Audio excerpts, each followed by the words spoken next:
Europe దేశాలు అమెరికాని వదిలి బ్రతకగలుగుతాయా?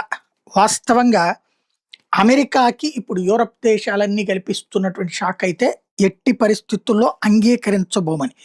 ఇప్పుడు యూరప్ దేశాలన్నీ కలిపి ఒక కొత్త వ్యవస్థని ఏర్పాటు చేస్తున్నాయి. 100 యూరోలతో 100 బిలియన్ యూరోలతో ఒక వ్యవస్థను ఏర్పాటు చేస్తున్నాయి. దీని ద్వారా కంపెనీలు యూరోపియన్‌లో దేశాల్లో 27 దేశాల్లో ఎక్కడైనా పెట్టుకోవచ్చు.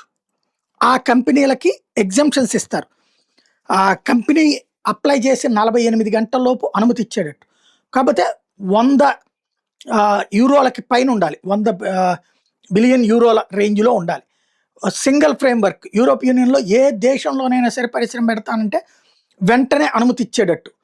అలాగే షేర్ ట్రాన్స్‌ఫర్స్ ఆ దేశాలన్నీ చూసుకుంటాయి. ఆ యూరోప్ యూనియన్ చూసుకుంటది.